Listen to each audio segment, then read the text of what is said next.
Hey, greetings everybody. GleeCon here again with another episode of Lore of Warcraft. On the last episode, we started the Blood of the Highborne. Kind of a short story.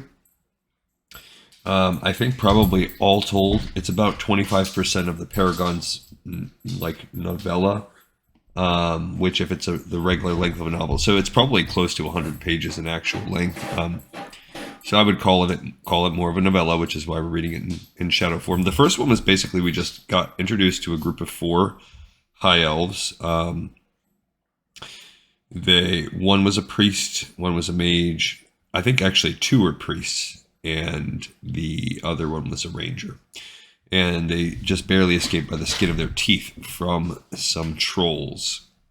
All right, so stay a while and listen as we begin chapter 2 of this. This is actually the only one that we're going to read for a while because I think this spans a lot. I think it builds up to some stories that involve blood elves. So obviously we can't really read that until blood elves enter the picture. This is chapter 2. It's called Shadows Fall. Liadrin and Galel sat atop the sun spire. To the south, the radiant domes and majestic soaring pinnacles of Silvermoon City glistened. But far out on the horizon, a glow radiated, its brilliance rivaling that of the sunlight reflecting off the great sea. A glittering beam sliced into the clouds, a beam nearly as bright as the sun itself. The island was Quel'Danas, and the beam shone from the Sunwell, the magnificent heart of their society, a nurturing source of mystical energies, and a seemingly inexhaustible fount of arcane power. It was the Sunwell that made the entire Elven kingdom of Quel'Thalas possible. It was the Sunwell that made the High Elf way of life possible. Its energies empowered the Magi who built the kingdom and enabled many of the spells that informed their day-to-day lives. As long as the Sunwell existed, the future of Liadrin's people seemed as bright as the radiant energies of the sacred fount itself. Of course, the future had not always been so promising for the High Elves. Thousands of years ago, they had been banished from their homeland of Ashenvale for practicing magic. Magic that had brought the attention of the demonic Burning Legion and incited the War of the Ancients. Yet magic had become as much a way of life for the High Elves as eating or breathing, and so they rejected the old ways of their Kaldari brethren, the worship of the moon and the goddess Elune, and instead embraced the sun. They traveled to this new land and established their kingdom, carving it out from territory once held by the trolls, and they defended it tirelessly.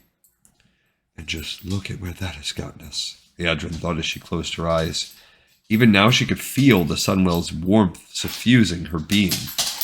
The Sunwell's light pervaded the High Elves every moment of every day. It washed over them, fed them unceasingly.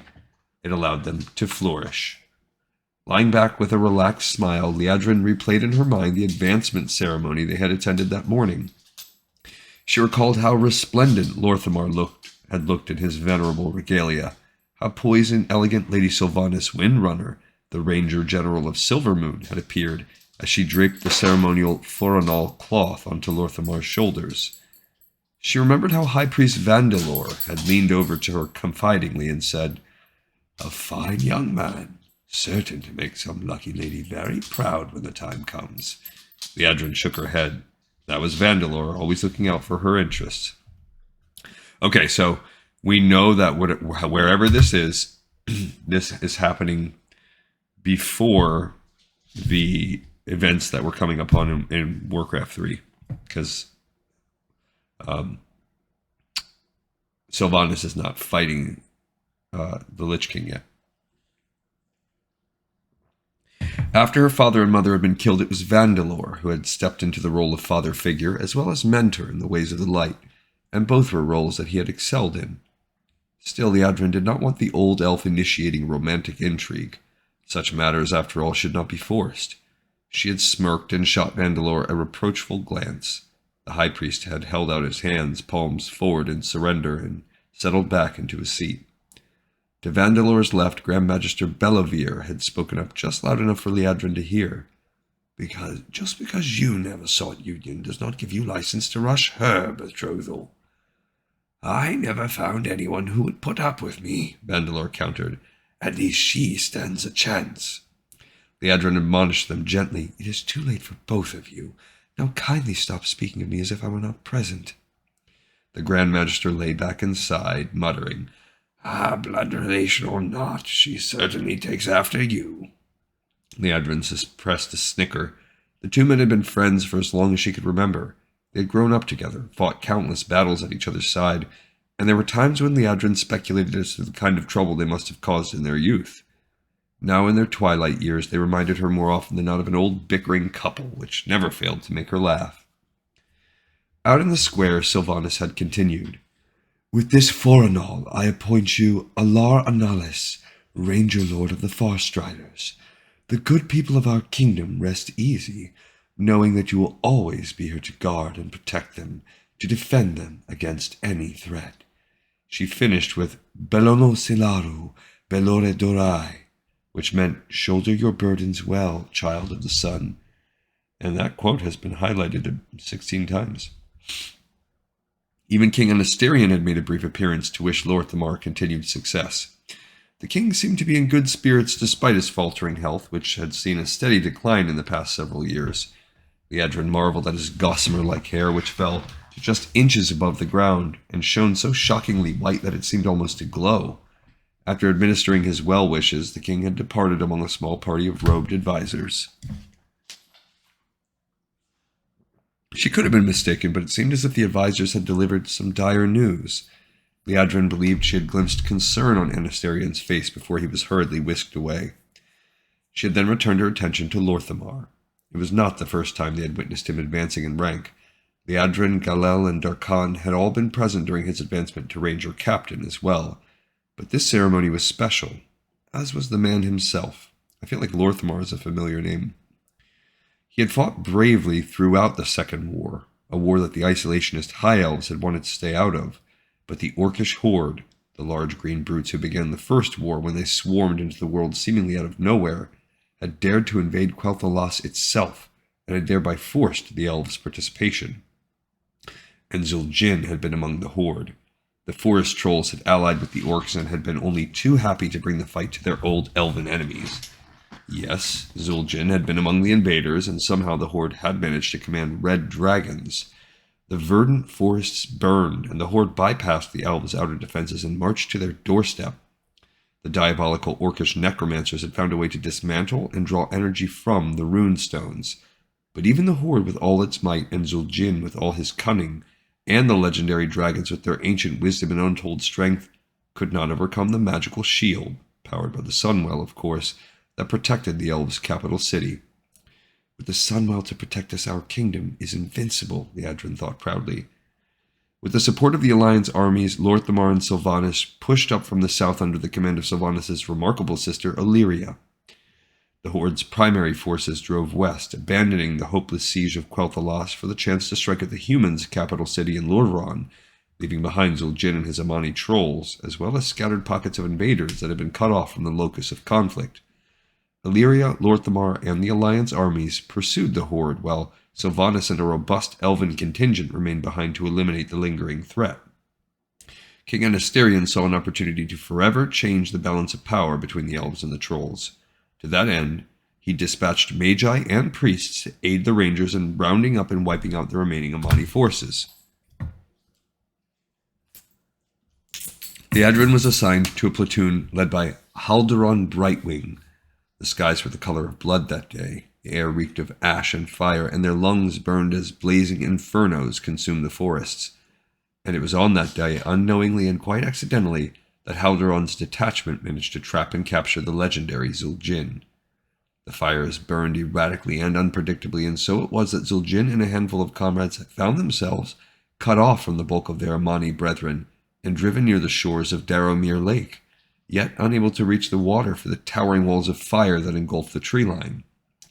Haldoran and his rangers cut down Zul'jin's comrades and cornered the renegade himself in the perishing remains of some long-forgotten troll ruin. Zul'jin fought like a rabid beast, but the elves succeeded in stripping him of his weapons, beating him relentlessly and chaining him to a stone pillar. Yet as Zul'jin had been cut off from the Amani, Haldoran was cut off from Sylvanas by the raging firestorms. Scouts could find no passage through the flames, and so it was decided that the Rangers would wait. Isolated and battle-weary, Haldoran alone held the fate of Zul'jin in his hands. Many of the Rangers in Haldoran's platoon had lost companions or loved ones in Zul'jin's bloody campaigns, and their fury would not be easily assuaged. As the sun vacated the sky, the beatings continued, growing in severity until one of Haldoran's men took a blade and plucked out Zul'jin's right eye. Finally, Liadrin pulled Haldoran aside. "I realize that my counsel has not been sought, but I find it pointless to continue this torment. If we are to kill him, let us have done with it. This torture leaves a bitter taste." Haldoran sighed. "Such a decision is not mine to make." Liadrin understood the ranger's logic, but there was something else as well, something in his demeanor that bespoke of motivations he would not reveal.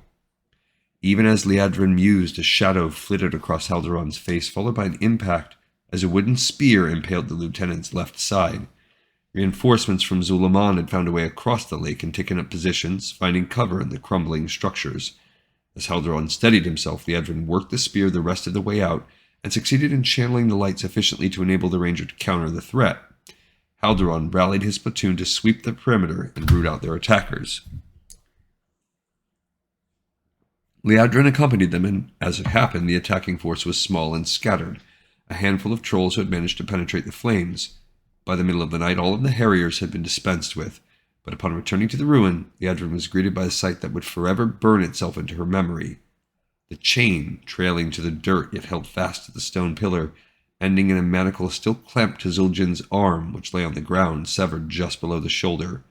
The spear Liadrin had removed from Haldoran's torso was missing.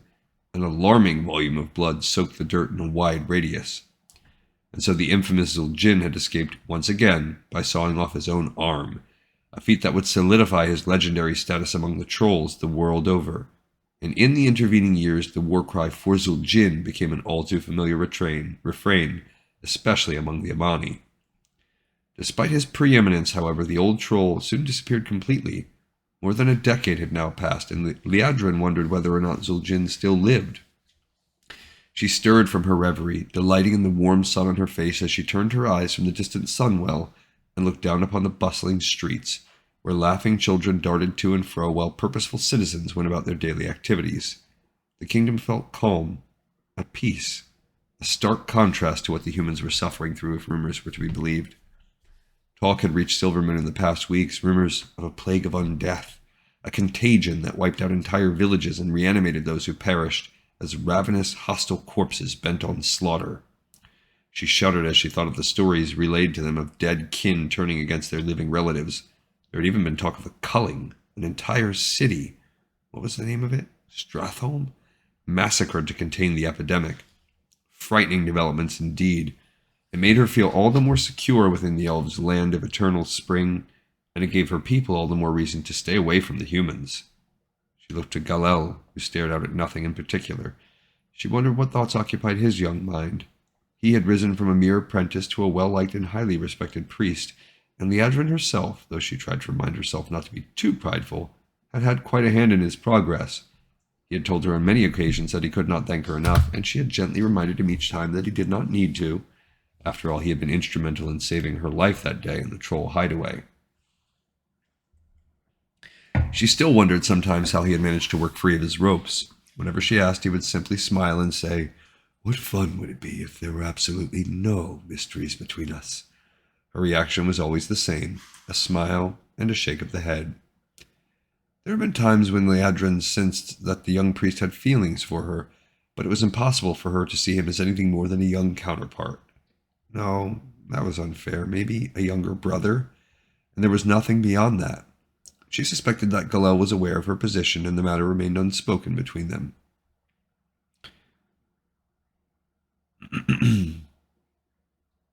"Is this a private gathering, or may anyone join?" A warm smile lit Liadrin's face as she looked up to see Lorthamar. "Not just anyone, Alar Analis." Liadrin stood to embrace the ranger as another voice cut in from the doorway. "I put in more than a few good words for him. Do not think he achieved such notoriety all on his own.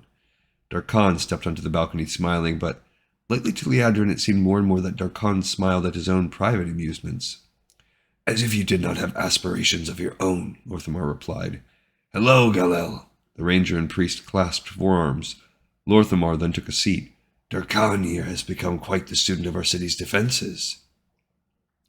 Information I intend to use judiciously, I assure you, the mage offered as he took his own seat. If the Second War taught us anything, it is that our defenses are not infallible. Lorthamar is aware of what I have pointed out to be weaknesses, but I believe it will take the endorsement of a non-military voice to open the eyes of the convocation. You know what? I think we... Okay, I don't want to do spoilers yet, but I kind of... we're doing this as a lore whole composite thing, so I'm not as worried about spoilers, but I'm pretty sure that I do recognize Lorthamar. Now that I'm reading this and I'm seeing this, that they're foreshadowing something bad about Darkan, I think that there's a traitor, if I rack my memory, that leads to the downfall that leads to the Lich King succeeding in his mission in coming to the lands here, with everything that leads to the Blood Elves. Darkan might be that traitor.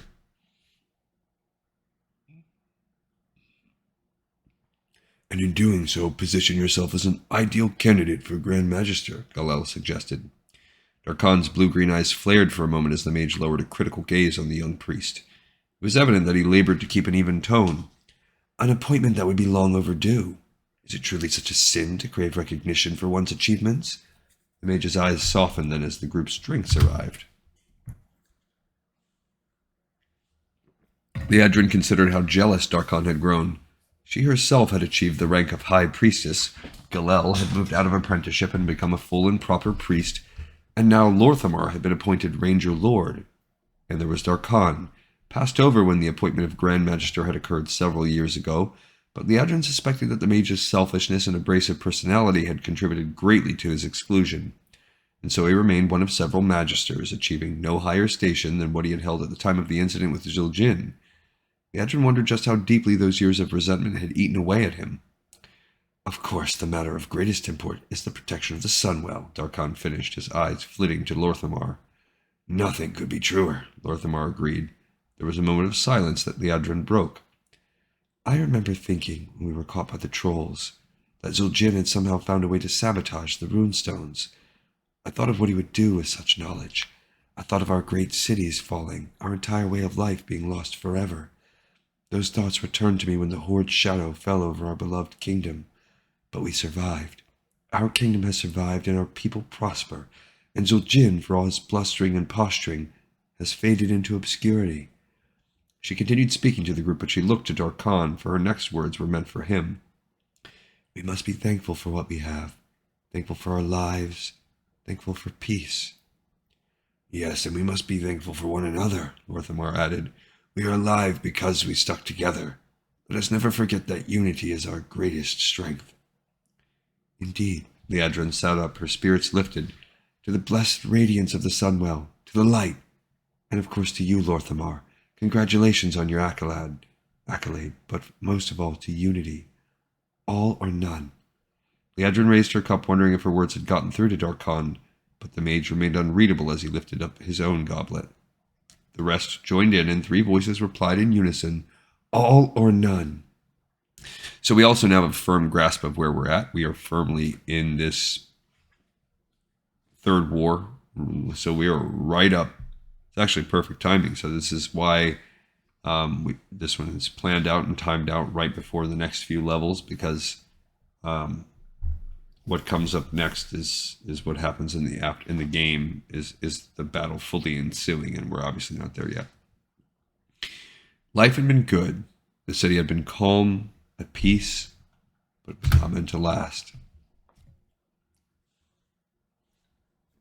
Now, as Liadrin stood on the wall walk of Silvermoon's inner gates, nervously watching the lumbering, deliberate advance of the undead, she wondered how and why her people once again found themselves at the tip of the spear. Several feet to her left, Vandalore glanced over, offering a look of gentle reassurance. The plague had spread beyond the human's ability to contain it. Most disturbing of all, the king of Lordaeron himself, Taranis Menethil II, had fallen. Rumors suggested that his assassin was none other than his own son. The human cities lay in ruins. The capital city itself had been reduced to rubble, and now the grim specter of death loomed just outside the elves' own walls. The movements of the corpse armies seemed guided by some malefic force. Liadrin wondered absently if the distant figure on horseback was their master. He lingered on a high ridge, a silhouette against the blazing sky, motionless save for a whipping cloak and flowing, ghostly white hair. All around him the undead surged, cresting the rim in a single relentless and inexhaustible wave. Directly preceding the appearance of the undead army had been an overpowering stench of decomposition. It was the odor of the slaughterhouse, the necropolis, the rotting dead. The elves had little time to prepare, but Liadrin took comfort in the fact that their magical defenses were impenetrable. She reassured herself that all would be well as she gazed down on the grotesque multitude amassing below. Shambling ghouls that had decayed to the point of losing almost all human resemblance composed the vanguard. Behind the rotting corpses milled armored skeletons. Walking among them, shaking the earth as they plodded forward, were massive ogre-sized horrors wielding bloody hooks, chains, and scythes.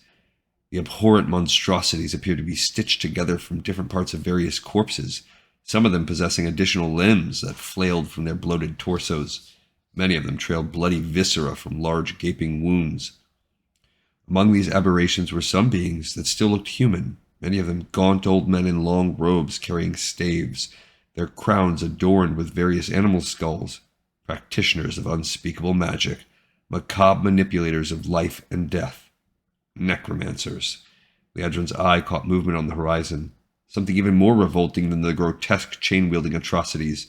These resembled colossal spiders, and Liadrin was reminded of the tales she had heard of the long-forgotten Akir, the sentient insect race whose ancestors once inhabited this very land, but were driven out by the trolls millennia ago. The Akiri Empire no longer existed, but perhaps vestiges of the Akiri race endured, hidden until now in the far corners of the world. A voice cleaved through the air then, resounding as clearly as if the speaker were standing a few feet away, but Liadrin knew instantly that it belonged to the mounted figure.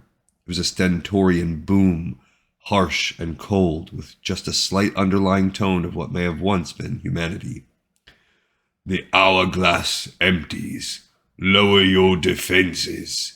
Grant me access to the Sunwell, and I will reward you with eternal servitude. Refuse, and I will end not only your lives, but the lives of those you love, your mothers, fathers, and children.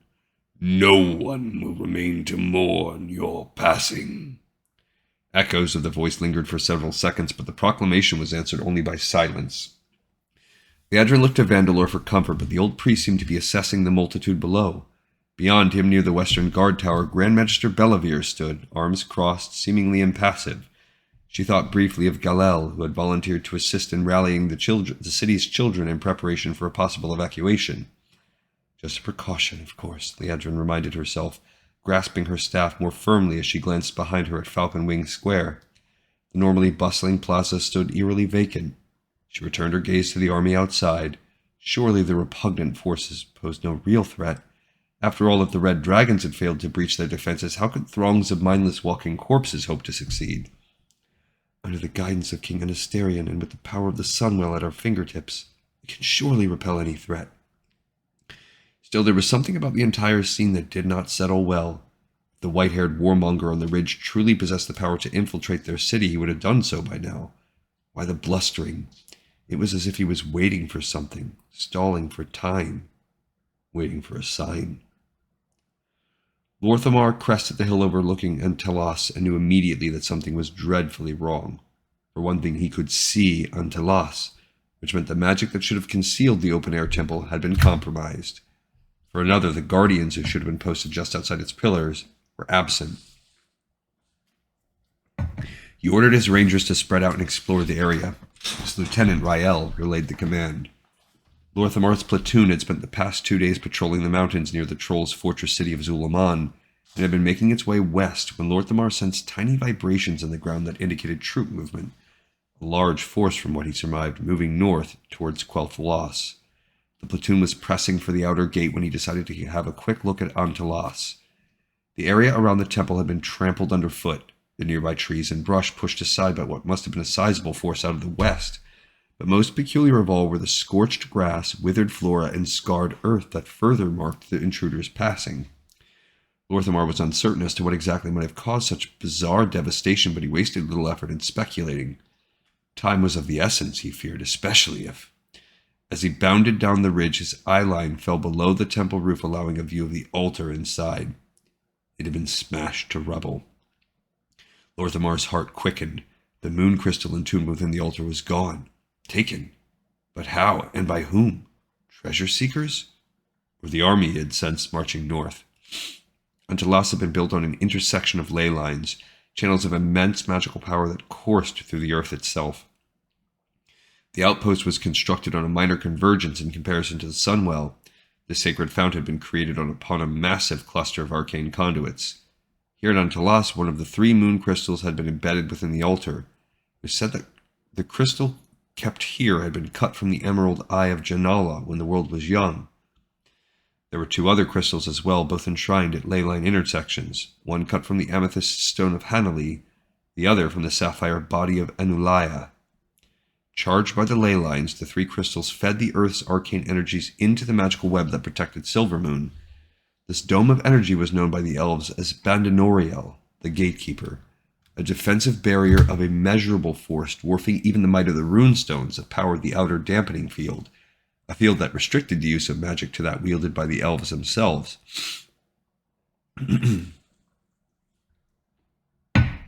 But now one of the crystals was missing. Lorthamar approached and sifted hastily through the rubble, but it was nowhere to be seen. He stepped outside the temple and kneeled on the forest floor. Deep impressions riddled the charred ground, an assortment of footprints unlike any Lorthamar had ever seen, and the smell, a gut-churning charnel house stench, permeated the entire area.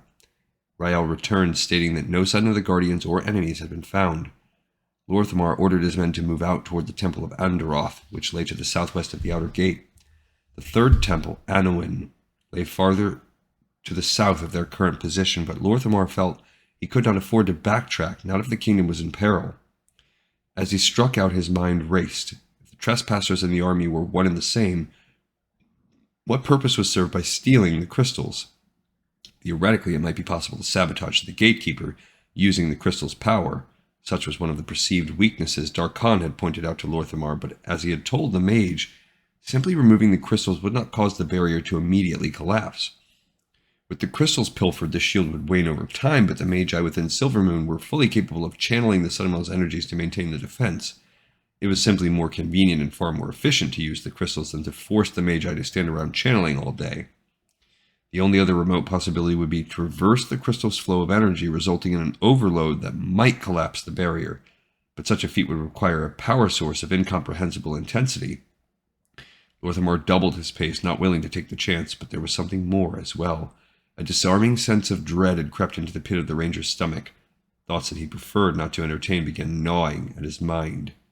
In all the years that the intersections had existed, no outside force had ever discovered the temples or the crystals enshrined within, not even the trolls. Such knowledge belonged only to high elves. Surely no one among them would dare to betray his or her own kind, even if captured or tortured as he himself had been. Surely none of their own would jeopardize everything that they had built and defended. Lorthamar's dread shifted into a galvanizing sense of urgency. The Ranger Lord ordered his men into a full-out sprint. When the midday sun reached its zenith, the stinking putrescence outside the walls was overpowering. A writhing ocean of abhorrent monstrosities roiled below her, forming no discernible ranks, seeming not to care in the slightest about formations or any kind of strategic assemblage beyond depositing their overwhelming numbers as close to the wall as possible. The deluge of corpses cresting the rim had slowed to a trickle, and Liadrin could now see the ground where the army had marched. It was a sickly purplish black color that gave the appearance of a literal scar upon the land. Grass, soil, stone, nothing of the land is immune, Liadrin considered grimly, which also explains why when you visit Silvermoon there is that rotting line through the middle of the land. She spied movement at the ridge. Wheeled carts appeared now, pushed by rotting corpses. They transported heaping mounds of something. The priestess could not quite make out what. The carts halted at the ridgetop, and she could see that they were catapults. Some of the corpses began drawing from the unidentifiable mounds to load the slings. One of the ghoulish creatures below wandered too close to the wall, rebounding off the invisible defensive barrier.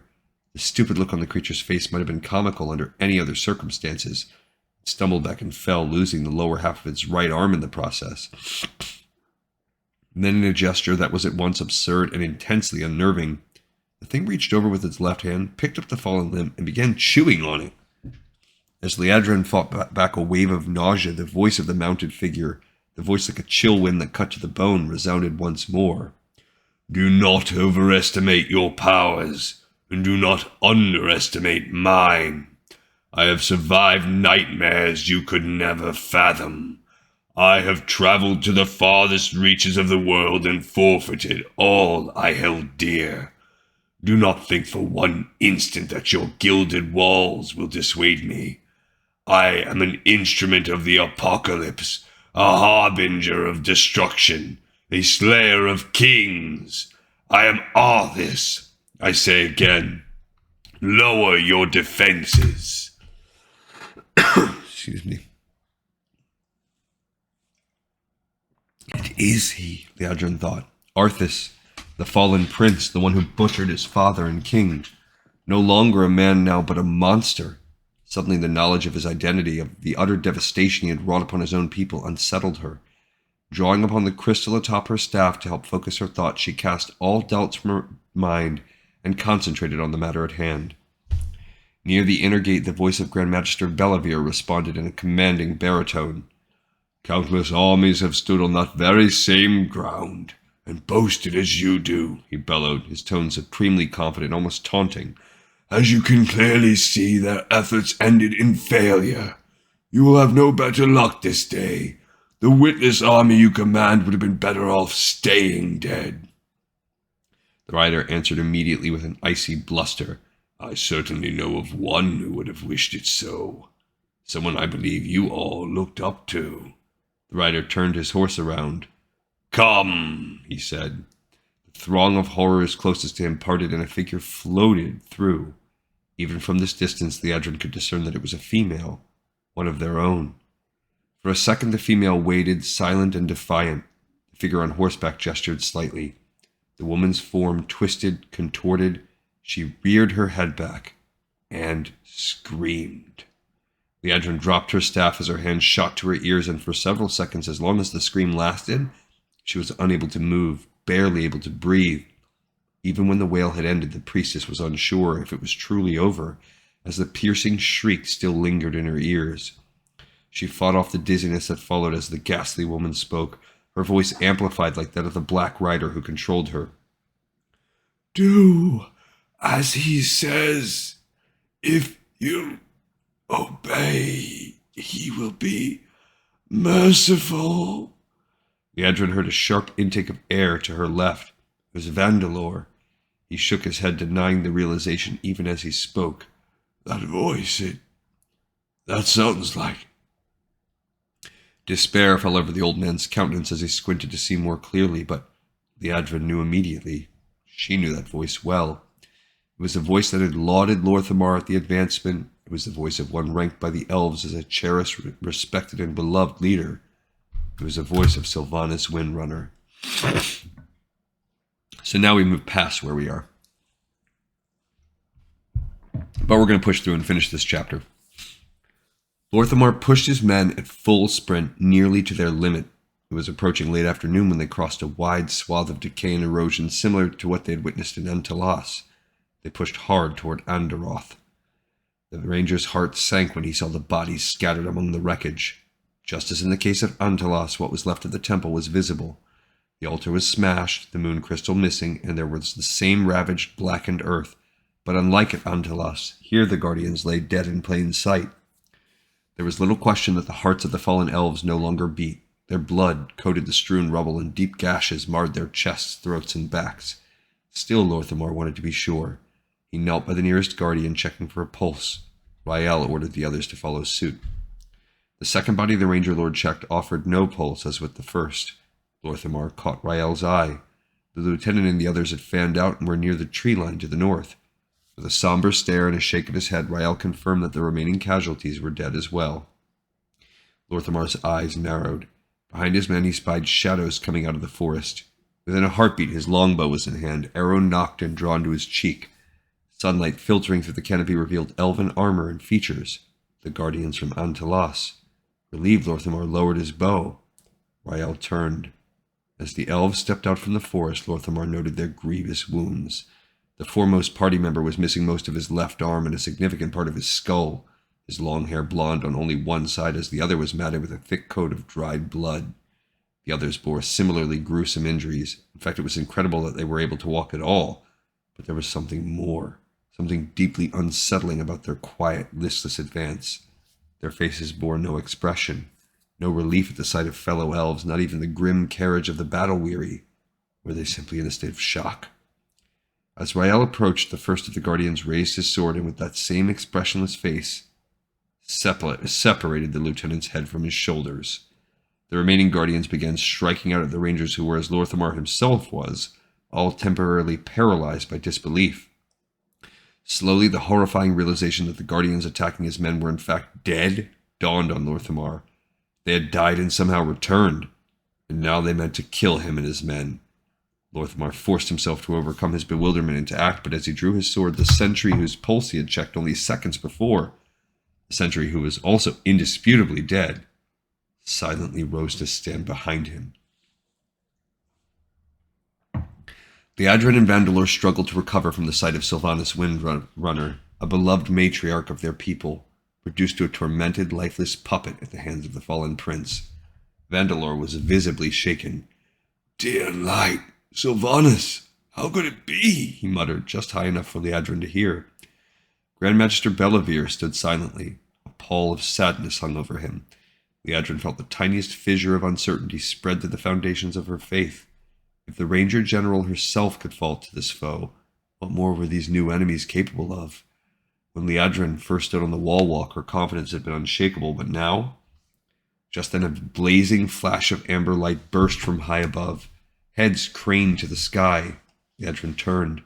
The sunburst had come from behind them to the north, the direction of the Sunwell. The explosion dissipated. In the distance, the Black Rider turned to the nearby throng. One of the creatures offered him an item covered in a dark rag.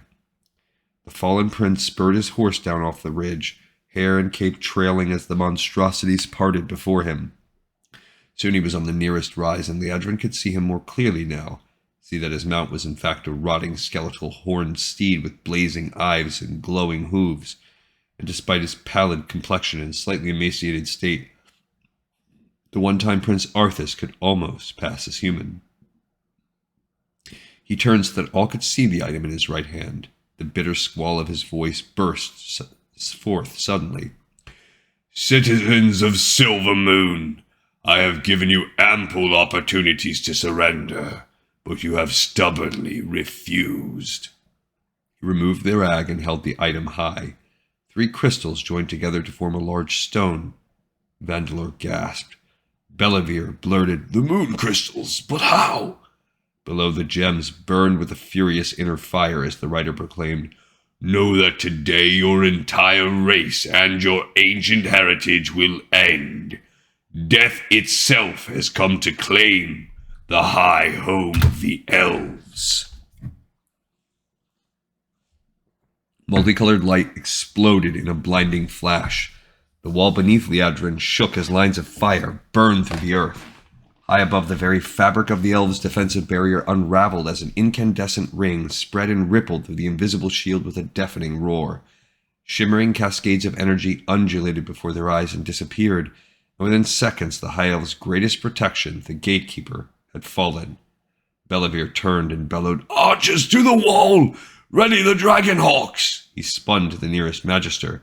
"Notify the convocation! Bandinoriel is no more! The great barrier must be raised immediately!" The Magister nodded, transformed into glittering light, and vanished. Elven archers streamed onto the wall walk as the grotesque menagerie outside surged forward. The front line of rotting corpses gained purchase on the wall and scampered up, while others began digging frantically underneath. Bellavir raised both hands as if cradling a cup, and a swirling ball of fire instantly formed before him. The Magi stationed along the walkway did likewise, creating a battery of fiery orbs. Within seconds, the flames flattened and spread, connecting to form a ribbon of fire across the wall's length. Bellavir and the Magi dropped their hands, and the flames unrolled down the wall like a massive blazing tapestry, incinerating the entirety of the undead army's front line. Hundreds of archers crowded into Falcon Wing Square on the bazaar to the east. On Bellavir's command, the archers below and the archers on the wall drew as one. The Grand Magister raised his hand, then dropped it. The archers released, and the air was alive with the thrum of 1,000 speeding projectiles. The sky-darkening volley passed over Liadrin's head and into the multitudes outside, punching through limbs, torsos, skulls. But almost universally, the nightmarish monstrosities seemed to shrug off the assault, and lamentably not one creature fell. The fallen prince turned to Sylvanas and made a slight gesture. Bellavir sighed heavily. "Fire! Tell the archers to use." The skull-splitting shriek that followed from the former Ranger General forced Liadrin and Vandalor to their knees, and prompted even Bellavir to cover his ears. In the following silence, along the distant ridge, the meat-laden catapults unleashed a volley, and a confused jumble of misshapen objects blasted the wall. One of them struck an archer near Liadrin, dislodging him. The thing itself landed in the walkway, and Liadrin was horrified to see that it was a severed head, its milky eyes staring out blindly, its contorted features frozen in the shock of the man's final moments. He had been Elven, no doubt one of Sylvanas' rangers. Liadrin scanned the wall and the grounds below to see the muddled mass of body parts, organs, and blood launched by the catapults. Surely the limbs, viscera, and torsos would do no structural damage, so she assumed the assault was purely a psychological one meant to demoralize and terrify them. Well, it is not going to work. Her world still shrouded in silence, Liadrin grasped her staff with both hands and looked to the horizon. Giant bat-like creatures flooded the sky as the undead army swarmed the wall once again. Large fleeting shadows passed overhead. Liadrin looked up to see scores of Dragonhawk riders speeding to engage. Within seconds, the Dragonhawks clashed with the winged nightmares in a spectacular aerial display of thrashing wings and wheeling, colliding forms. The corpses scrambled up the wall once again. Many more continued burrowing beneath as a mob of the monstrous abominations battered the main gate. Liadrin looked to both sides and could see nothing but the enemy, an awe-inspiring multitude, and the elves with far too many sections of wall and gates to properly defend. She felt stirrings of panic, forced herself to refocus and beseech the light to begin healing the outnumbered Dragonhawk riders. Vandalor had already begun doing just that, his face drawn in concentration, arms outstretched, hands awash in a soft glow. Shafts of light burst from seemingly nowhere to touch the riders above. At first there seemed to be no response to Liadrin's own call. Fear crept through her mind, sabotaging her concentration. Not just the fear of death or the downfall of the city, but something deeper. Something she could not quite. Then it hit her. The Sunwell. Its energies felt distant, somehow dampened, its warm splendor stifled by some unknown force. Vaguely she heard skirmishing sounds as corpses gained the top wall. The nearby archers traded bows for swords as they and the Magi engaged in close-quarters combat. Liadrin reminded herself that the compromised state of the Sunwell could not prevent her from calling out to the light. She closed her eyes, seeking its radiance, using her staff to help her focus, but just as the light's blessed glory embraced her, a whooshing sound roared overhead, followed by a collision that rattled the stonework and sent debris flying in a thick cloud. One of the bat creatures had clenched a Dragonhawk, and the two had careened into the nearest guard tower. The Dragonhawk and rider rebounded from the structure, dropped, and were quickly consumed by the undead throng. The winged horror smashed into the wall-walk between Bellavir and Vandalor, crushing an archer and sending the old priest reeling. Liadrin pulled Vandalor away. The bat creature cried out in pain. Bellavir grasped one of its wing arms and raised his free hand, which was wreathed in flame. As he did, the skin of the monster hardened, and within the next instant, the entire creature had turned to stone. Bellavir stood briefly motionless, perplexed as the battle raged around him. The archers within the gates began focusing their fire on the winged nightmares, but at various points along the wall, the giant spider creatures had managed to burrow under and were now emerging through the tile stones. Liadrin spied many of the fallen bat things on the ground, their contorted bodies frozen as statues, impervious to attack. Bellavir grunted then, stumbled, and spun around an arrow shaft protruding from the back on the left, from his back on the left side. Liadrin rushed to him. The arrow looked to be of elven crafting. The Grand Magister turned and gazed upon the inner grounds to see a high elf archer, with a great deal of his lower torso missing, somehow standing, a second arrow already drawn. The archer fired. Bellavir gestured, and the speeding projectile burst into flame as though it had never existed. "They use our own dead against us," he rasped. With one hand, Liadrin ripped the arrow from Bellavir's back while desperately hailing the light with the other. In her frantic state, she felt the light slipping from her once again. She closed her eyes and shut out the sounds of the surrounding battle. She reached out with her mind and soul, felt the light, near yet elusive. At last she pushed through just long enough. Healing energy washed over the Grand Magister, even as a cadaverous wretch scrambled over the wall just inches away. Liadrin opened her eyes and with an explosive burst kicked the horrid beast into the mob below.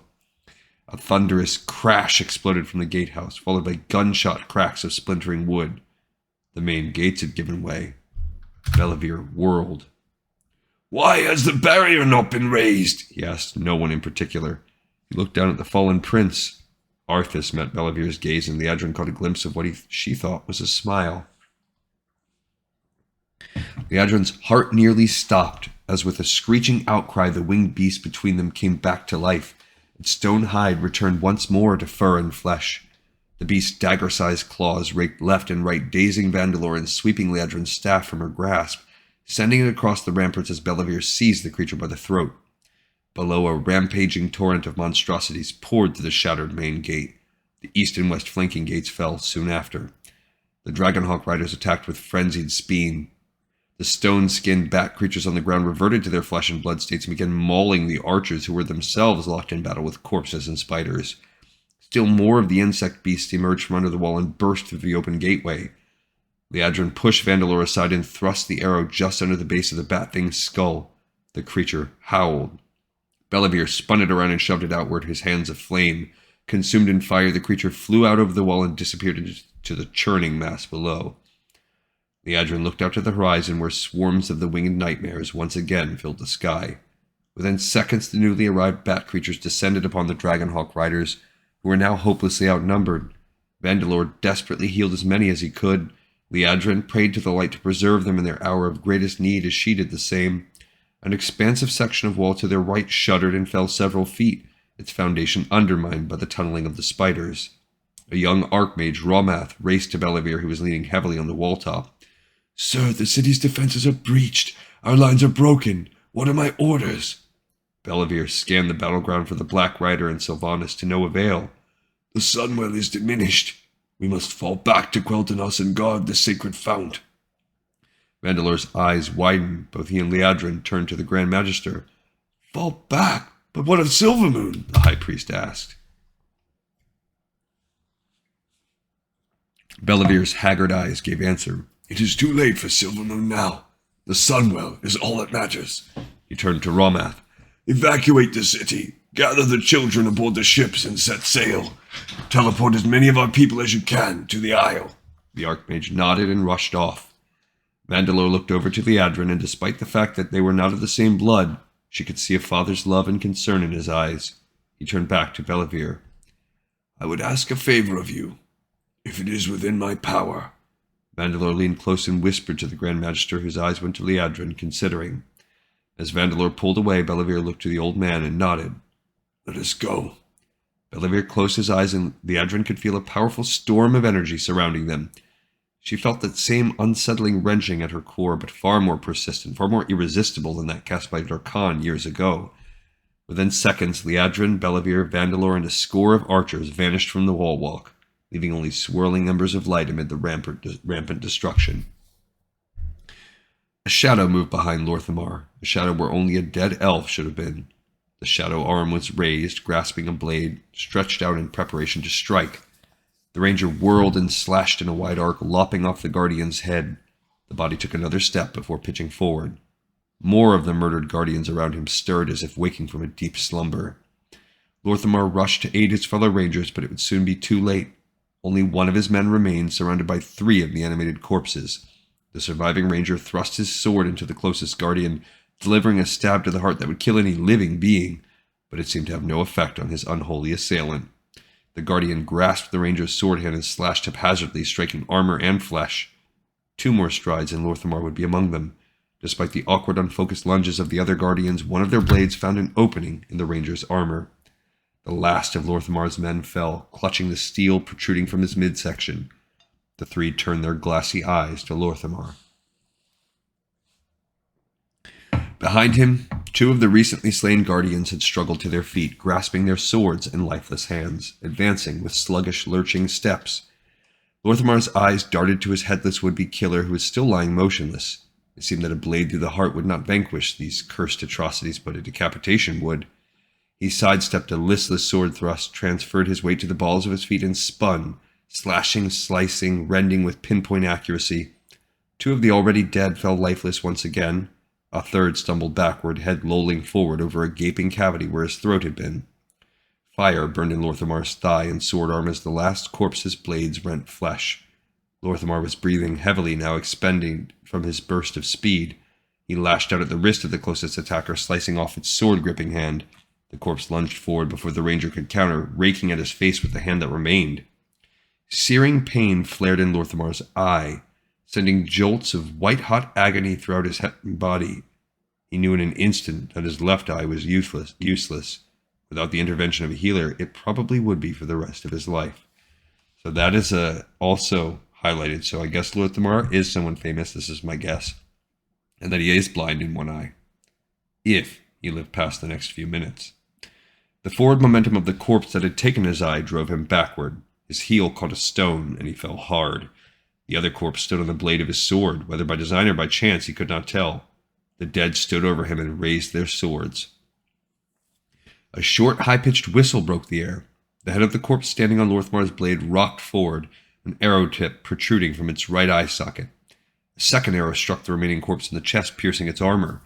Slowly, almost stupidly, the dead elf looked up as another arrow flew into its throat and exited out the back. A 4th arrow lodged itself high in its forehead, and the cadaver fell. The corpse on Lorthamar's sword reached up absently at the arrowhead poking from its eye socket as thump, thump, thump. 3 more arrows buried themselves in the back of the undead elf's head. Lorthamar retrieved his blade and scuttled back as the corpse fell forward. He looked to the south and saw Highborne approaching at a full sprint, accompanied by a platoon of Farstriders.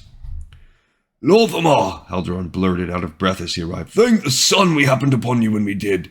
Anowin and Alas both lie in ruin. We pressed on as fast as—" Highborne stopped, reacting to the sight of Lorthamar's eye. "Your eye! We must get you to it." Snapping sounds reached their ears from the nearby forest.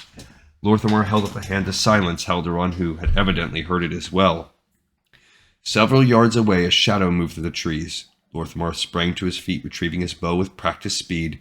In an instant, an arrow was knocked and drawn, his ruined left eye, which he would have closed anyway, having no ill effect on the action as he let fly. The arrow sped to its target, and the shadow fell.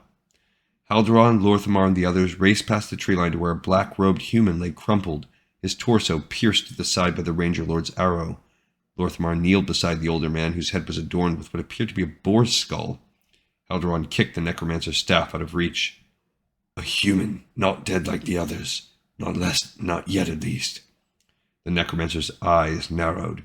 "You are too late. By now the Scourge will have—" A sudden coughing fit overtook him, blood erupting onto his chin and chest. "Will have raised your precious kingdom." The old man exhaled heavily, a rattle escaping his throat.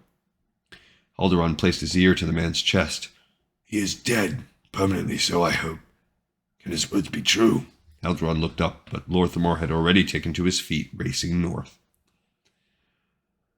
From the quarterdeck of the merchant ship Felavar, Galel anxiously watched plumes of black smoke drift up lazily from the direction of Silvermoon.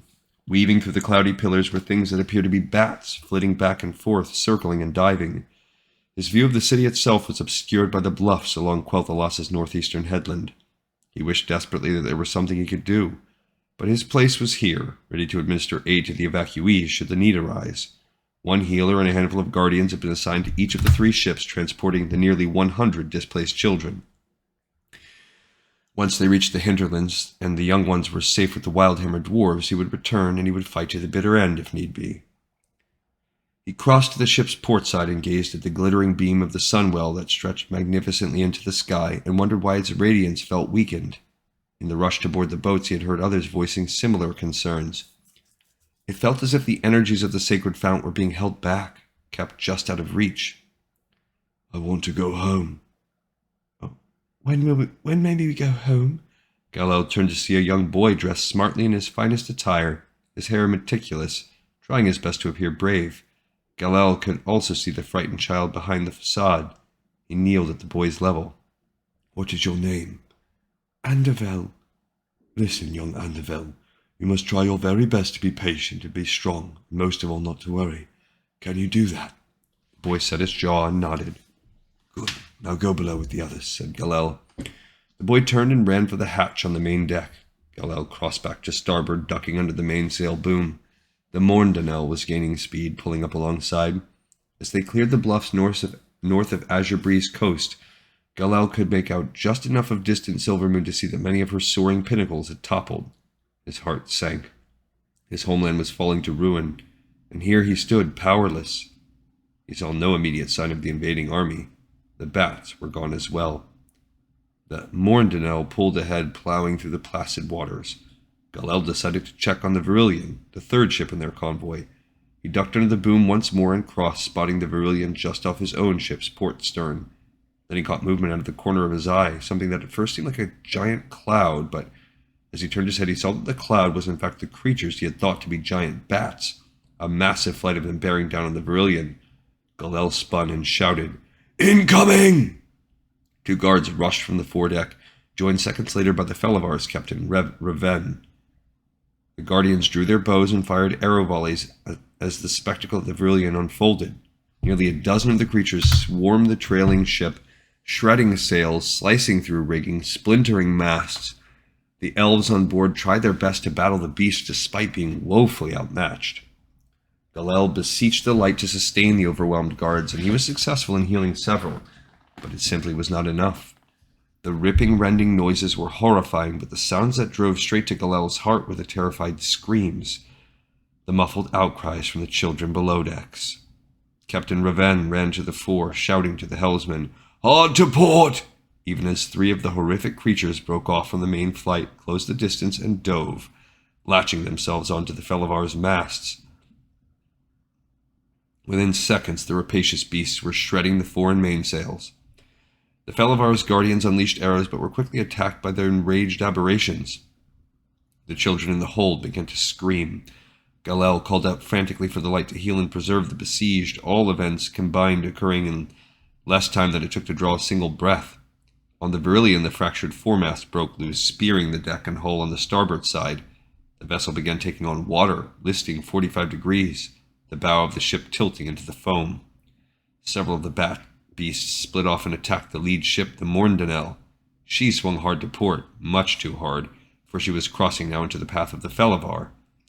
One of the creatures pounced on the guardian nearest Galel. The priest laid a healing hand on his fellow elf, even as he drew the guardian's dagger and thrust it into the beast's back. As the broadside of the Morndanel closed in, the bat thing howled and spun, sweeping Galel into its arms and carrying him up and into the east, out over the open sea. Over the shrieking of the creature in his ear, Galel heard the devastating collision as the Felavar's bowsprit impaled the Morndanel amidships. Galel tried his hardest not to think of the children inside the 2 vessels and the end that awaited them, for even then the burden of such despair seemed a fate worse than death. The wind whipped at him as Galel struggled to hold on with one hand while blindly groping for the dagger's handle with the other. The creature bit down into his neck just as he found the blade, yanked it out, and buried it several inches higher, where he guessed the beast's heart to be. He felt its weight slacken, and suddenly he and the bat creature were plummeting toward the crystal waters far below. From the corner of his eye, he could barely see the transom of the doomed Virillion slipping beneath the water, and though he fought back images of Andervel aboard the Felavar, with his meticulous hair and flawless attire, trapped and screaming along with the other young ones inside the hold as the water rushed in on them, the unbearable, all-consuming misery of it was soon too much for him to endure. There was an impact then as he and the bat creature struck the surface. Galel's world began to slip away, but as his consciousness faltered, he could still hear the agonized screams of the children aboard the Morndanel and the Felavar. At last, mercifully, darkness overtook him. The moon crystals had been the easy part. He had, of course, informed his master of the temple's masking spells, but it was hardly necessary. Master Arthas had agents of his own who could see through such deceptions with ease. Still, he had provided the knowledge of the moon crystal's existence and the temple's locations, had divulged specifics regarding the temple's defenses, all information he had effortlessly gleaned from that dupe Lorthamar. And somehow Arthas had made possible mental discourse with another, an advisor whose whispered instructions provided a wealth of learning. This, coupled with the additional magic supplied by Master Arthas, allowed Darkhan the necessary tools to cast the spells of binding and unbinding. The Master would use what he needed of the Sunwell's essence for his own unknown purposes, but the balance of it was promised to Darkhan, and Darkhan alone. The one they always underestimated, the one they always overlooked. The Convocation did not wish to share its power, but now the energies of the Sunwell would be his for the taking, and in the final tally Darkhan Drathir would be remembered with both fear and respect, his name at last joining the ranks of the most powerful magi who ever lived. Darkhan smiled smugly as he wiped blood from his blade. Swords were messy, clumsy things, but they were an unfortunate necessity in this case. The advisor had warned him to reserve his magical energies for the binding. Even with the Master's supplemental powers, the spell had sapped him. He still felt sluggish, all but completely drained, yet he had been fit enough to plunge his sword into one final unsuspecting magister. His blade had tasted the blood of many in recent hours. The bodies of several key members of the Convocation lay strewn throughout the Sunwell Plateau. He had targeted the ones he knew posed the greatest threat, those most familiar with the manner of spell he would need to cast, those who could most easily and swiftly sniff it out and trace it back to him.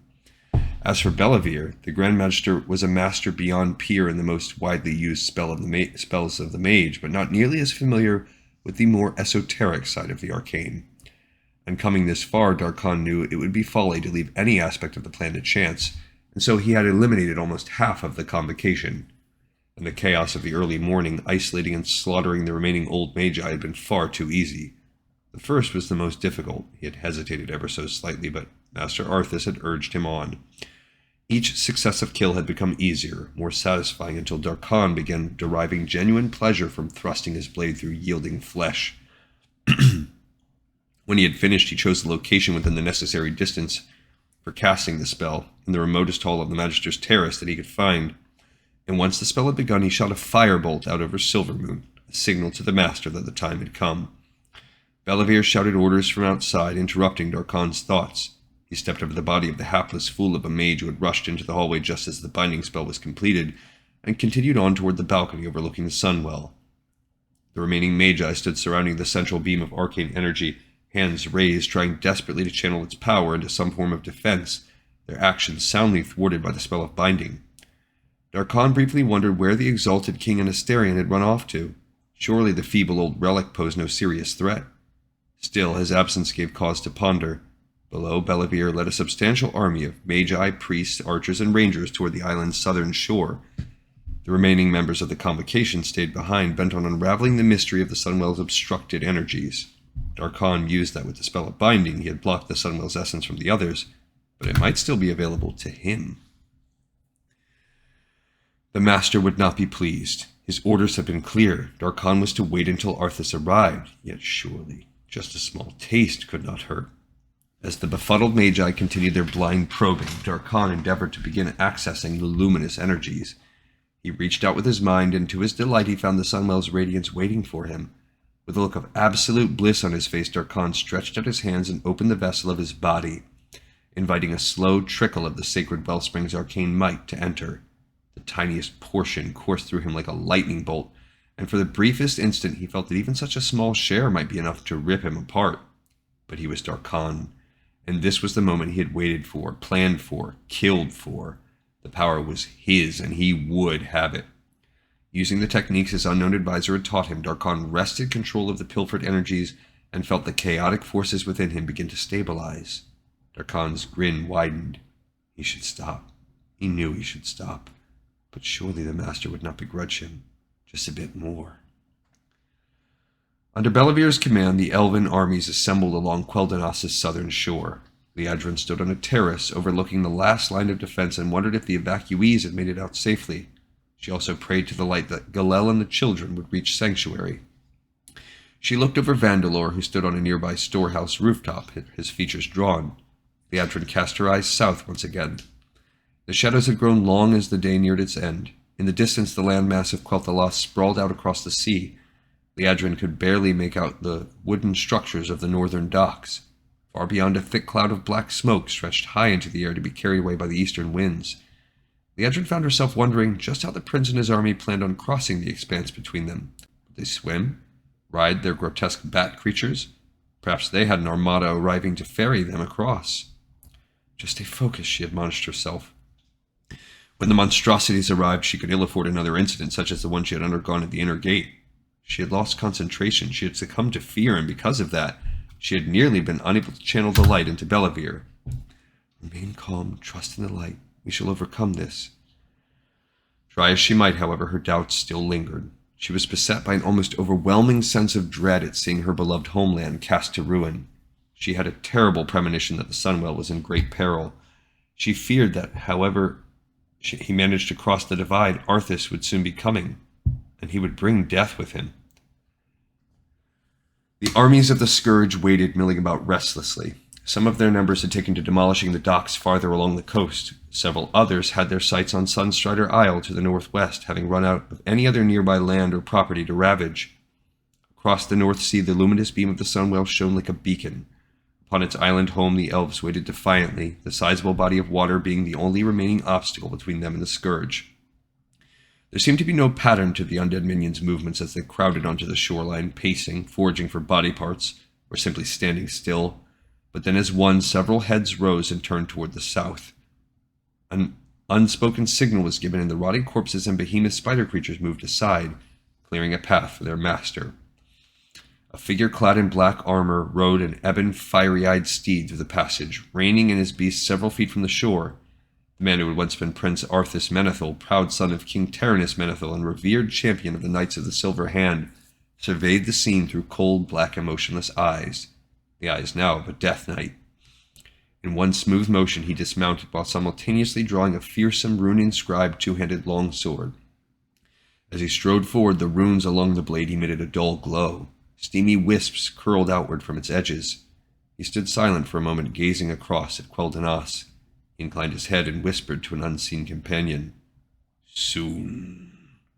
A pale and ghostly figure floated to his side, and Arthas looked over to regard Sylvanas. "You cannot fill this channel with corpses, Arthas," the former Ranger General said. "Not even the whole city would be enough. You are stopped here, and your failure is sweet." Arthas casually raised one hand, and Sylvanas instantly crumpled to the ground, wailing in agony, her tortured cries echoing for miles. "Do you not think I planned for this moment?" Arthas strode forward. "I was once a man, fallible, vulnerable as any other. And yes, without a fleet of ships, such an obstacle may have seemed insurmountable then." With an overhand toss, Arthas cast his sword out toward the shoreline. It flipped end over end, landing sharply down, its blade thrust in the sand. "But no longer." The Death Knight turned. "Shh! Listen. Frostmourne speaks." The sword emitted a low, resonant tone. The runes along its length glowed fiercely as the ocean waters washed onto the shore, met the blade's surface, and instantly froze. Arthas smiled. "Witness the end. The removal of the final barrier." A series of cracking, popping, and hissing sounds erupted as the ice around the blade crept outward, slowly at first, then sped quickly, spreading like a stain through the fabric across the sea, permeating the water, rapidly transforming the expanse over its course, freezing the ocean inch by inch, league by league from its placid surface, deep into the murky fathoms beneath. Within moments, a solid sheet of white stretched for miles, far and wide and north, all the way to the shores of Quel'Thalas. As one, the putrid masses lurched forward. Some of the corpses slipped on the sleek surface at first. Many scrambled on all fours. Only the giant spider creatures seemed wholly unperturbed as they ventured onto the ice. Arthas' steed drew up, and the Death Knight mounted effortlessly. He spurred the horse forward several paces, reached down and withdrew his sword from the ice. As the multitudes marched past, Arthas looked over his shoulder. "Oh, and do refrain from addressing me by my old name, Sylvanas. From now on, Master will serve just fine. Sword in hand, Arthas urged his mount over the ice. Bellavir and the assembled magi stood in silent disbelief, staring out at an expanse of solid ice where a calm ocean had existed moments before. Across the frozen plain, the Scourge armies had closed a quarter of the distance between them and were advancing steadily. Wringing her hands, Liandrin watched from the terrace, her heart hammering against her chest. The immediate silence was stifling. Bellavir strode out to the shoreline. "Brothers, to me!" he shouted as he kneeled at the icy border. A fiery glow burst from his hands. Flame rolled across the ice.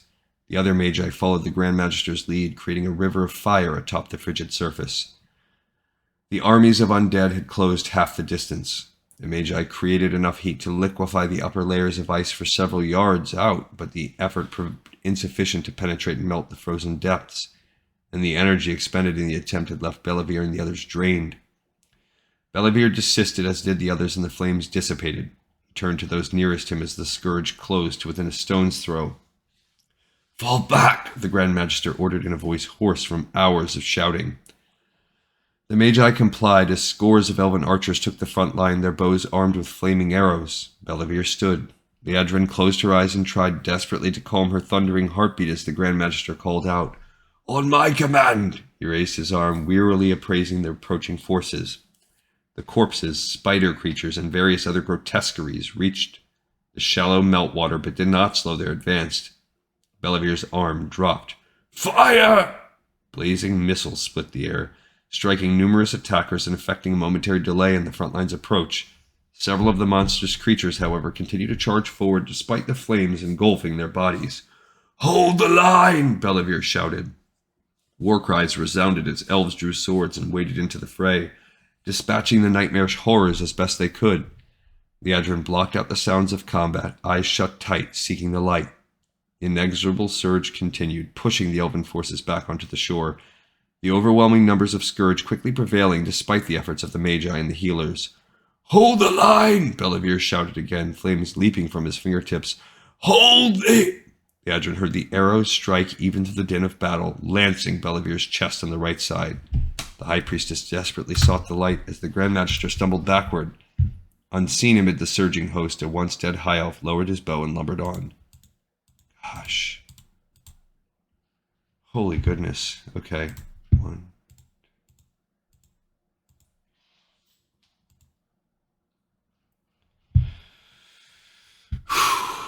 This is a long one. This is maybe some of those long short stories were longer. Maybe not. Even as Liandrin drew close to the light's radiance, Vandalor channeled its healing energies into Bellavir, who snapped off the arrow's fletching. He pushed the shaft in deeper until the arrowhead broke the skin of his back and tore through his robe. Then he reached behind it in an attempt to retrieve it. The floor beneath Liandrin shook, breaking her concentration. She gazed out at the battle where the intrepid elves fought desperately, screaming, falling, dying. Panic filled her as she tried the light once again, but this time it felt more distant than before. Just then the Black Rider Arthas burst forth from the masses, galloping hard for Bellavir. The Grand Magister jumped to the side and tried to raise his right hand, but he was unable to lift it above his shoulder. Flames burst around his left hand, but too late. Arthas sped past, swinging Frostmourne in a wide arc and severing Bellavir's right arm just under the shoulder. Liandrin beat her fists against the railing before her, screaming out her frustration as the fallen prince rode on toward the Sunwell. Vandalor continued channeling, the effort straining him beyond the limits of what any younger, less experienced priest would have been capable of. Bellavir's body glowed with a golden luster as even the ghoulish mob overtook him, trampling him underfoot as they pressed inland. Vandalor clambered over the eaves and began descending the storehouse facade, scrambling to aid his longtime friend. Liandrin shouted for him to stop, but the old elf either did not hear or refused to heed. A sudden change overtook the air then. Liandrin felt the tiny hairs on her skin stand on end. Small pieces of floating debris shot to a location just north of the shoreline. The detritus swirled, then scattered as the air rippled, and King Anasterian Sunstrider appeared. Arthas stopped and brought his horse around. The king wore the armor Luminalia, crafted thousands of years ago during the reign of his great-grandfather Dathramar. He carried also his great-grandfather's rune-inscribed sword, Felomalorn. a legendary blade that had spilled enough troll blood in its time to brim the walls of Zul'Aman. In his left hand he wielded an ornate staff. The glittering crystal mounted atop its head was an ensorcelled artifact from the High Elves' ancient homeland in Kalimdor. And though the weight of 3,000 years had exacted a heavy toll on his body, the mind and heart of King Anasterion remained sharp and whole. He had gathered and stored all the strength that remained within him, and had come now to wage the furious battle he knew would be his last. Anasterion drove through the nightmarish host on the icy shore, sweeping left and right with staff and sword, hacking, slashing, beating a path out onto the frozen expanse, into the meltwater where thousands of undead continued to advance. In their midst he halted, bellowing a war cry in the ancient Thalassian tongue, and slammed the foot of his staff into the solid ice. The shallow water spread outward in a wide radius. Fissures split the surface from the point of impact. Spiderweb cracks separated, widening until warm salt water gushed from between them. The air around the king wavered. The corpse soldiers that had begun to close in on him reeled backward, and Asterion vanished, and the water that had been forced away rushed back in to fill the vacuum left in his wake. The ice continued to split until the entirety of the frozen tract broke apart into massive flows.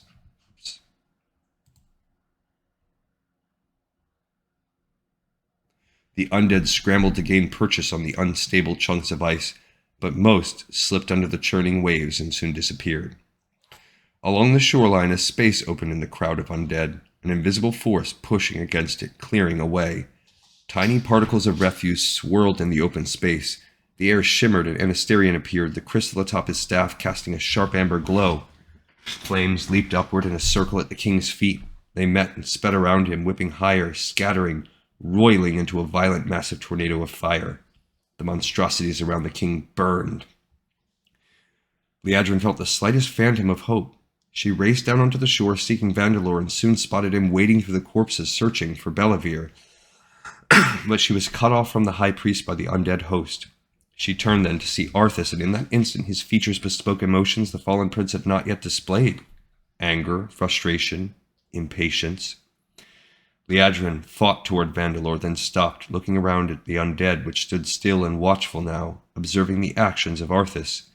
Liadrin continued to Vandalor, who kneeled beside a battered Bellavir, trying desperately to heal the Grand Magister's myriad wounds, but it was all the High Priest could do to keep his old friend conscious. Liadrin gripped Vandalor's shoulders. "You will be of no use to anyone if you are dead." Vandalor hooked an arm under Bellavir and pulled him up. The Grand Magister stared in the direction of Arthas and Anasterion. Liadrin and Vandalor followed his gaze. Arthas spurred his mount and charged, bearing down upon the king. The flaming vortex dissipated as the Black Rider burst through, and though the succeeding events commanded Liadrin's full attention, they transpired with such speed that her eyes found them nearly impossible to follow. Arthas lashed out with his sword. The king seemed to shift without moving, transitioning from a stand directly before the dark horse to an oblique kneeling position. Blazing light burst from the crystal artifact to blind Arthas, but the Death Knight's swing succeeded in swiping away the staff even as the king struck his own blow, slicing clean through the forelegs of the rushing steed. The horse fell hard. Arthas cried out an odd word, what sounded to Liadrin like invincible, and rolled off its back. He quickly found his feet, face contorted. The former prince seemed distraught, but not due to any wound he had suffered. He glanced at the horse in its mad, futile throes to regain an upright position, then turned his withering gaze back upon the king. Those undead that had pressed ahead continued their attack, but the throngs nearby remained still, while any elves who had not yet fallen watched and waited for the outcome they would surely decide the fate of them all. Liadrin was struck by an urge to glance out to sea. There she saw Sylvanas standing forlornly among the floating ice, motionless. Liadrin felt for the former ranger general, who waited, forced to observe, yet unable to intervene. The high priestess returned her attention to Anasterion and Arthas. The latter snarled. "You may have been formidable once, but I sense your soul fading, your life force flickering weakly. A flame I will gladly extinguish." King and former prince circled, Anasterion gripping fellow Malorn with both hands, knuckles white. "I at least have a soul, you despicable bastard," Arthas raised Frostmourne. "Not for long." As before, Liadrin experienced the sensation of events unfolding too quickly for her mind and eyes to track. Arthas lunged, and Astarion winked out of existence and appeared behind Arthas, swinging to lop off his head. The Death Knight dropped, spun, and the king teleported once again. Arthas gripped Frostmourne, and an invisible blast exploded outward, flash freezing everything in the immediate vicinity. Though Liadrin was not frozen, she felt the sting of the blast on her skin, and Astarion stood immobile, his body covered in an icy patina. The runes on both men's swords glowed fiercely as Arthas strode forward. The frozen shell coating the king cracked and fell away. Arthas fainted, and Astarion struck out with all his might. Philomalorn and Frostmourne clashed. Liadrin's breath caught in her throat. With a terrible piercing ring, Frostmourne cleaved the ancient elven blade in two. Arthas continued to swing in a downward swipe, slicing through the king's right leg. And Astarion fell to one knee and buried Philomalorn's broken blade deep into Arthas' thigh.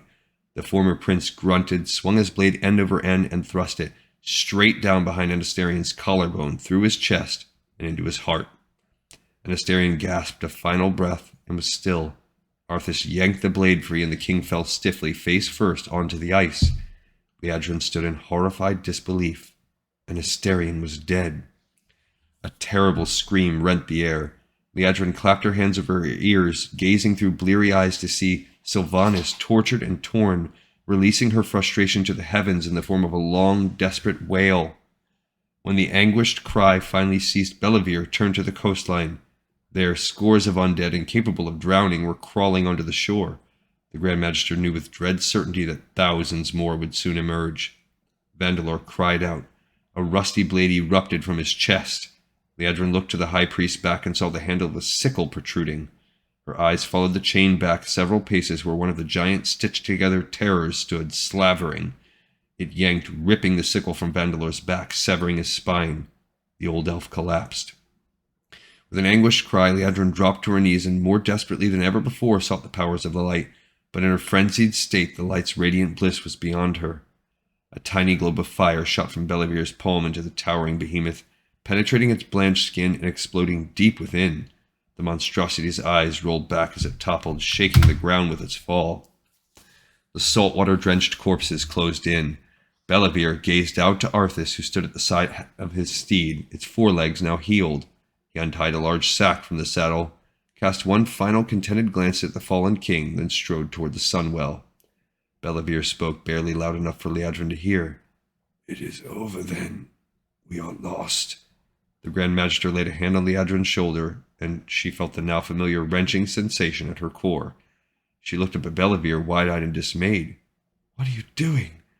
Bellavir's own eyes were gracious yet resigned. "A favor for an old friend." "No, I want to stay.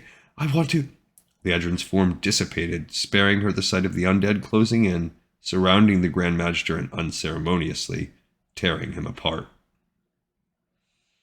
Darkhan had absorbed mere snippets of the Sunwell's awesome power when he felt the presence of the Master. Briefly, he considered absorbing as much of the energies as possible and simply teleporting away, but he knew without doubt that the Master would find him no matter where he chose to hide.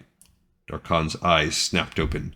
Below, mobs of undead had driven away the remaining members of the convocation. They cleared a path, and Darkhan beheld Arthas advancing toward the well. As he had practiced, as his instructor had taught him, Darkhan enacted the spell of unbinding, making the Sunwell's energies accessible once again. Though not as complex as the spell of binding, the incantation still required intense powers of concentration, yet Darkhan did not feel sapped. The Sunwell's powers had bolstered him. For a brief instant the mage feared that Arthas would punish him, citing his avarice, but the Master simply stood before the Sunwell for a long moment, beholding his prize. The radiant glow illuminated the fallen prince's features. His cape billowed, his hoary mane flickered and whipped. The undead stood close. "Master," Darkhan called out. "Master, I—" Arthas whispered some words to an unseen companion, then tossed a sack into the Sunwell's beam. Darkhan caught a glimpse of bones spilling from the bag just before the shaft flashed to a blinding white. Darkhan clutched his chest. With the Master's action, the essence of the Sunwell had suddenly changed, and the alteration struck the traitorous mage in the depths of his being. Recovering, he focused his energies, closed his eyes, disappeared, and appeared at Arthas' side, but the Death Knight paid no heed to his presence. The Sunwell's beam had turned a sickly color, a pale violet with flecks of green, and within the swirling miasma it seemed that a shadow stirred. "Master, The energies. Arthas spoke without turning his head, his voice a chill blade. Yes, they are contaminated now. You would not be so affected if you had not sampled the energies for yourself. The terrified mage fell to one knee, stammering, Master, I swear to you. The former prince's voice turned calm, placating. Why are you so frightened? You acted as your nature dictates. You wish to serve, and you shall. After all, you helped to make this moment possible. A voice boomed from the roiling blaze, harsh, ragged, and sepulchral. I am reborn, as promised. The Lich King has granted me eternal life. Though it was no longer a whisper, Darkon at once recognized the voice as that of his unseen advisor, the second voice in his head, he who had provided the knowledge of the Sunwell's undoing. The mage rose. In the next instant, he groaned sharply as cold steel pierced his gut. He stared into Arthas's eyes and saw only a yawning abyss. The Death Knight retrieved his blade. Fear not, my ambitious friend. Death is only the beginning, as my colleague Kel'Thuzad can readily attest. Darkon turned, fell once again to his knees, and beheld a figure floating from the noxious essence of what had once been the heart and soul of his people's kingdom. A horrific horned skeleton adorned in cloth, armor, and chains drifted forth. It radiated a cold malevolence, and simply gazing upon it seemed to freeze the blood in Darkon's veins. Darkness crept into the edges of his vision as the world started slipping away. The skull head of the thing inclined, and its bony maw seemed to be forming a smile. The last thing Darkon heard was the skeleton's mocking laughter. Okay, who doggy, that was quite a chapter. It was really cool, a really cool story. I wish for my own personal reading stamina that it had been broken down into 3-4 chapters. But very awesome. Not bad writing. I have no complaints other than the massive length. And that's just me personal for what I'm doing. Like if I was reading this at home silently, I could stop when I want. It'd be a different story. So I really liked it, and that was cool. That gets us really caught up. We can probably finish the Undead campaign now in the game. But we're going to do one thing first. Soon, starting on the next episode, we're going to have an aside. I hope it's going to be a treat for everybody. All right, so this episode's in the pipe, 5x5. I thank everybody for watching and for listening, and I'll see you next time on Lore of Warcraft.